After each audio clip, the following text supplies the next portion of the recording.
right. Let's get to our next guest right now, Representative Ron Paul. He's a member of the Financial Services and Joint Economic Committees. And, Congressman, thank you for joining us this morning.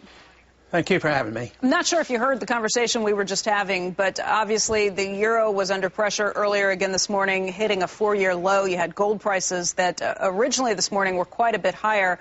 This is something I guess you've seen coming for some time with the problems with Greece. You think this is just the beginning?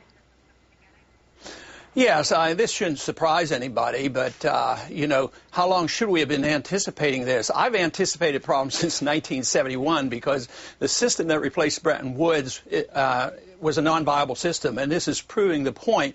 So this is the unwinding of a system, and until we replace it with something else, you're going to continue to see this. Some people think that, you know, what's happening in Greece will spread to this country, and I see it somewhat differently. I see that the system that was devised in 1971, where we gained the power to issue the reserve currency of the world, as building a system around the world. So we literally created the system that spread, and it's still trusted. The dollar is still trusted, and people still buy treasury bills, but all of that will come to an end because the type of problem that Greece is following will eventually hit the United States because everything has too much debt, and you can't correct the problems of debt with creating more debt and expect the Fed to endlessly create money and credit. That is not the answer, even though it makes people feel better and will sort of delay some of the problems that we have. But we're in for a lot more trouble as far as I can see. Although we have seen a very strong global economy, there are a lot of companies and CEOs who have come and talked about the incredible strength they've seen. Is there a way that we can grow our way out of this debt that's been issued and get back on the right path?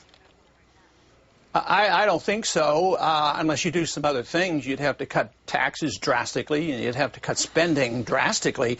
Then you could, but politically you can't cut any spending. You can't cut spending from overseas, and you can't cut welfare spending. So people will resort to more spending, more deficits, and more inflation of the money supply.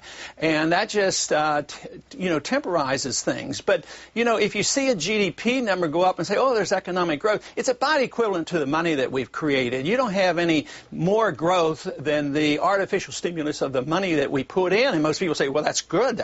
It's working. But it really isn't. We have not allowed the liquidation of debt. We have not allowed the elimination of the malinvestment. It's still in the system. We still have millions of houses to be sold. And Washington's struggling out there how to stimulate home building. Waiting just, momentarily, when are we going to build houses again? And when are we going to manufacture automobiles again? And that is not going to come just by government spending more money and running up more debt. No, you're right. But, Congressman, one of the ways that your party has been trying to cut back spending is to get rid of some of the earmarks. And I believe you are one of the congressmen who refuses to adhere to this GOP moratorium on earmarks. Well, yes, but you have to understand what I'm talking about. I've never voted for an earmark because I never vote for appropriation bills. So, therefore, I'm on record of not voting for any of that spending. But what I make the point you and Congressman Young were the first to submit earmark requests in violation of the moratorium. Yeah. Okay, but that's a different issue. That issue is who designates how the money should be spent. To me, it's a constitutional issue. If you vote against an earmark when there's a single vote to cut $50 million out of some project, if you vote to do that, you just give it to the administration, the executive branch to spend, and that's wrong. It should always be the Congress that designates how this money should be spent.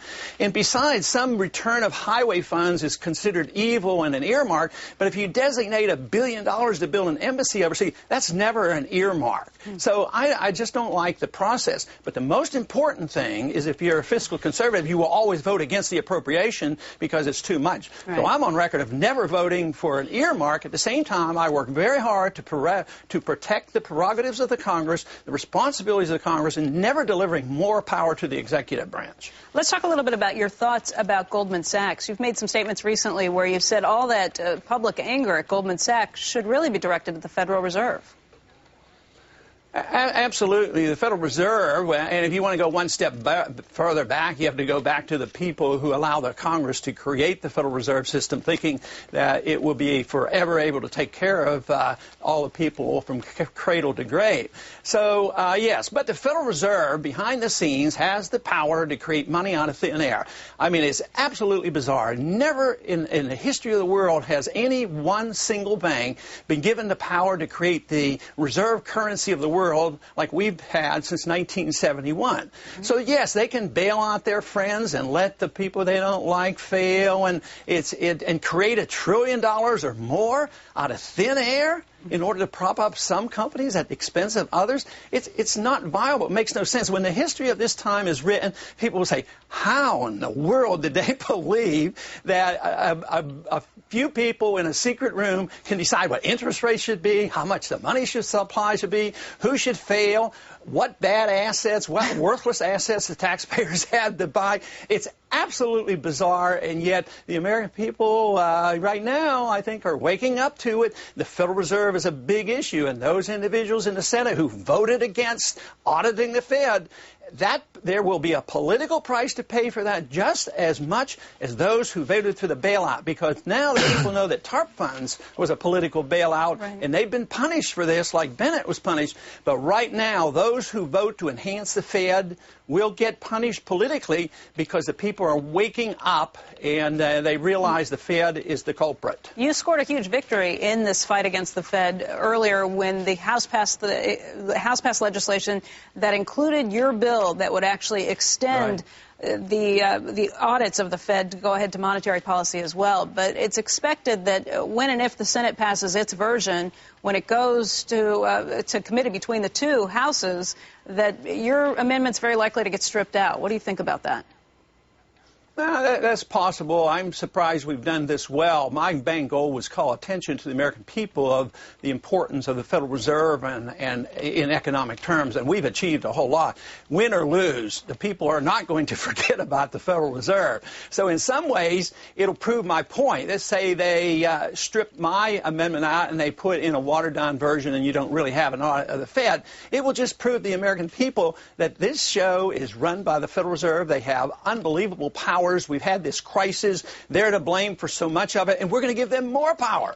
Not only are we not going to have them audited in a true sense of the word, they're going to end up with more power, more regulations, more control over the consumers, and it won't go well with the American people. They'll realize then how powerful the institution is, and those who benefit by the creation of money and credit. There are tremendous. I mean, you can't have a military-industrial complex. You can't run these wars without the Fed. You can't have a welfare state without the Fed. So if you truly believe in limited government, you have to say you have sound money. This whole experiment of the last 35 years or so is a failure, and that's what we're involved in right now. I wonder how confident you are in that. I mean, I know it's what you'd like to see happen, this renewed vigilance among the American people and demanding fiscal discipline from their leaders, but some of the pollsters who have advised the different teams on the UK elections say that the voters want more financial regulation, not less, but more government involvement and not more markets. I wonder if you think that's true. Yeah, I think that's a pretty good point. I think you could even point out to Greece. You'd think by now the Greek people would realize what the problem is. We might realize it, and I certainly think I understand it, but 60% of the people are on the dole over there, so they're yelling and screaming and rioting, not because of the views I hold, but because they want more stuff. They don't want one penny cut. But you know why I don't worry about that is because the markets are more powerful than governments. The markets are even more powerful than the Fed. We fixed the price of gold at $35 an ounce for years, but we knew the market couldn't sustain it. You just can't print money and think that the ratio of dollars to gold would remain the same. So that's why we knew the Bretton Woods Agreement would break down. This is why we knew in the year 2000 that the gold price or the dollar would crash in measurement toward gold. So, but the market will answer that question, not the political people in Washington. Congressman, you've been worried about it since 1971, though, and if you were betting against the markets, you would have lost a lot of money with that view. Well, how would you say that? Because since 1971, systematically, I was so foolish as to buy gold coins at $35 an ounce, and that was my reserve. See, I'm on a reserve gold standard, and I don't feel that badly about that, because my reserves now are, in pretty good shape because of that belief and conviction that I knew in 1971 that paper would lose its value. Now, the gold surge recently is people are we're discovering, oh, they're really printing money. Well, they've been really printing money for way too long. It's just that they're accelerating it, and you can expect a lot more price inflation. Matter of fact, we have a lot of price inflation already. If you look at the cost of medical care and education, the cost of government, the cost of food, many of these things are still going up, but the government says, oh, it's only 2%. There's no inflation, so we have license to print. No way, no way. They're just kidding themselves, and they're kidding the American people that the Fed can keep doing what they're doing because the economic laws will bring this to an end, and probably in not too distant future. All right, Congressman Paul, thank you very much for your time today. We appreciate it. Thank you.